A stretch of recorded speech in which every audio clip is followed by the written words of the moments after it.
My battery? Do a spin.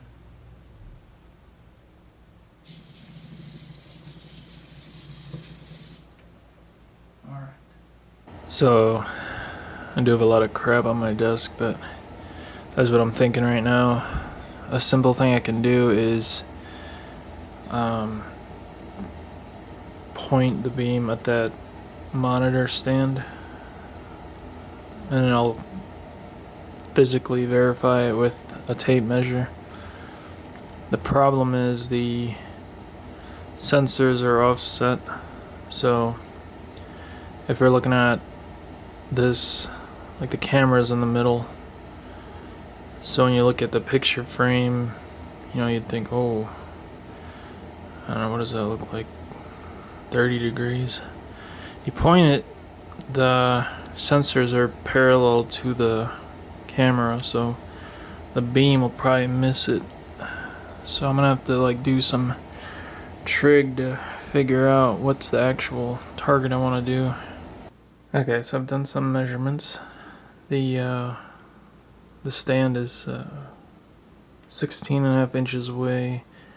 Then from its edge, the center of this thing is 7 inches, and then the sensor plane, camera sensor plane, is 3.5 inches forward.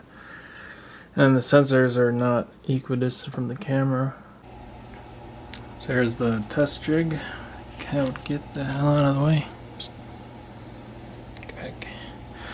This, get out of the way. Come on. So the camera plane, 16.5 inches from the wall.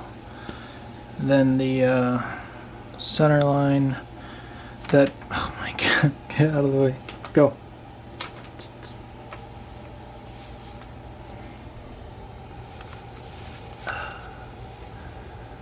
It's not very scientific, man. This lens box is 2 inches in from the right, and I'll have to know the dimensions. When I take a picture, I'll scale it in SketchUp, and then I will determine like its midpoint, and then I'll be able to figure out how to point the sensors. Okay, I'm gonna go over what I'm trying to do. So first let me show this. The reason that there are two sensors is the field of view per sensor. The ranging one, Pololu VL53L, whatever, it's 25 degrees. Oh my god, SketchUp. Zoom! Okay. It's 25 degrees, so it's this giant thing. So anything that's in here should reflect back. And the TF Mini S, however, it's 2 degrees. You see how, like, it's almost like an actual line, which is what you want for accurate depth probing. Then when you point the beam at something, you don't hit like the wrong thing and measure the wrong depth. So this is a picture from the sensor assembly, and it's centered based on the frame,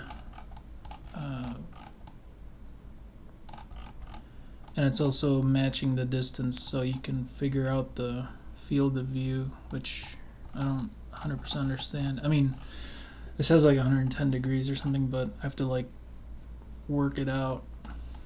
And there's a relationship to, like, this is 16.5 inches away, and the frame is 22 by I forget, 18 or something. But anyway, this one is a little farther away, and you can see that this box is now fully in frame. And what I have to do is take this thing, or well, no. So I'm the sensor, right?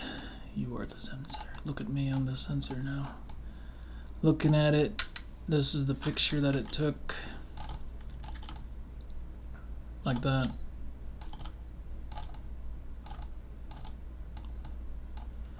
And I need to point the beam over there. So how do you know like how many degrees that is? And depending on how far away it is, the angle changes. That's the challenge.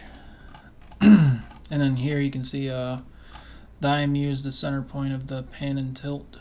So for this, I would just sweep this over until it intersects.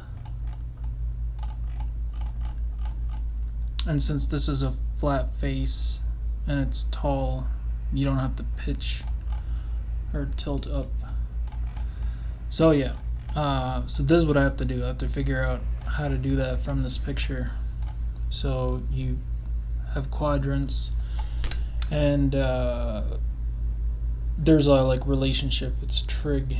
I gotta figure it out. I haven't yet, but so what's happening is I have where are we? Oh, image test. Okay, yeah. It's not plugged into the system yet. That's why it's in a separate folder. Why is there a truck now? Alright, so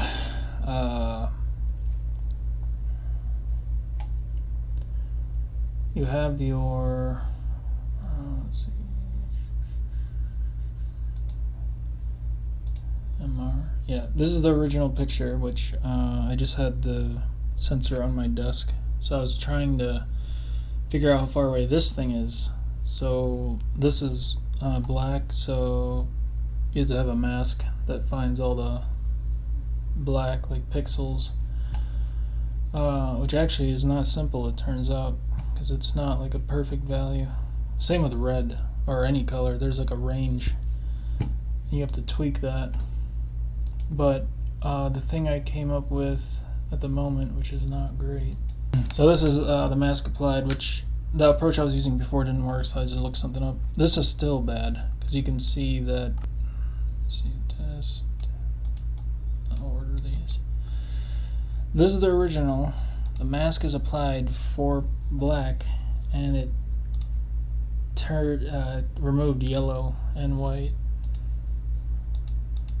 So that's not correct. Anyway, so when the mask is applied, then you try and group things. What I was thinking is I would cut them into quadrants, so I have like a bunch of quadrants.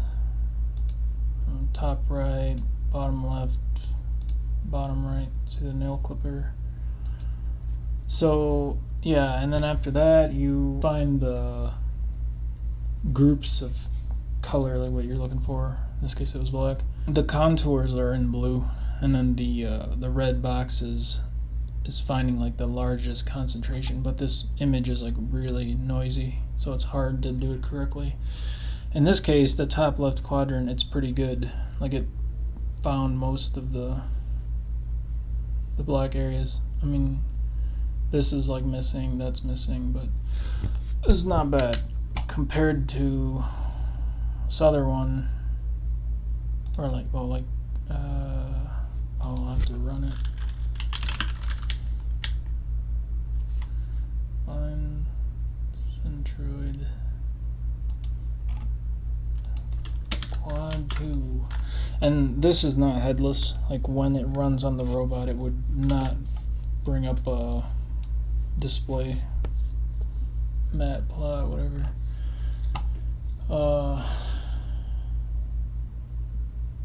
You can see like the giant group of black pixels is not detected, so it's like that's bad. But you can also see here like all the centroids are marked in green, so this is where the beams would point. Go back to the thing. So if I'm looking for orange, there would be a thing and then you'd point the beam at it.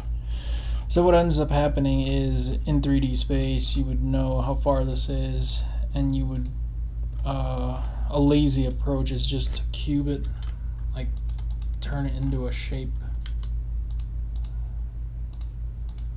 like this. So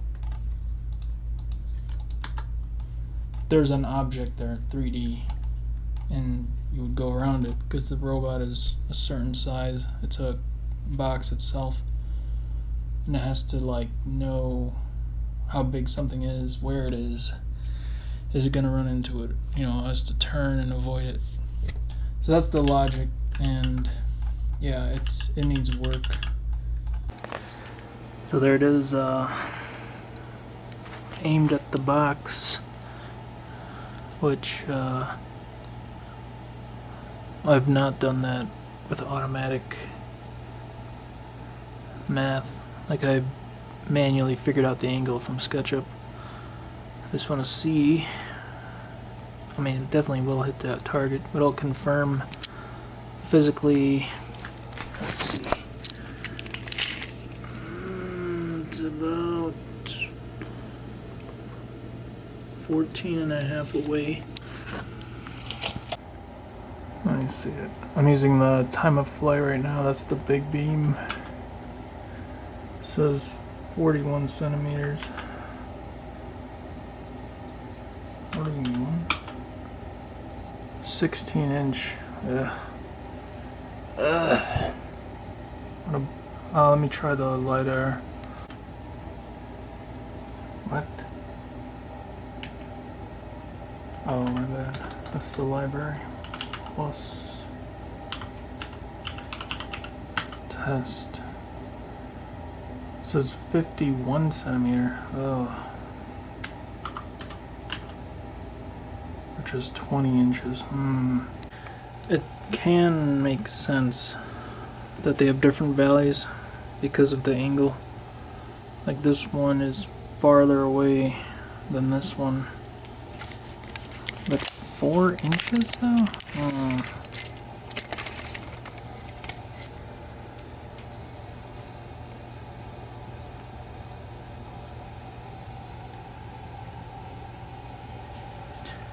See there, it says 15 inches. That's not great. Get out of the way.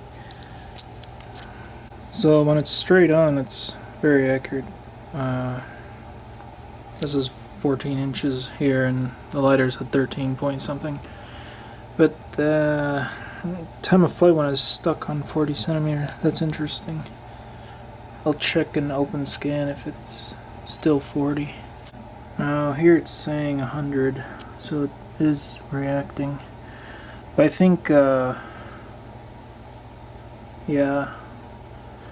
that's the other reason that there's two of them is this one is more accurate when it's far away. The other one's more accurate when something's closer. That field of view thing, it's like a minimum surface area measurement. It's not like anything inside it registers. So yeah, 25 degrees means it needs a big thing to hit.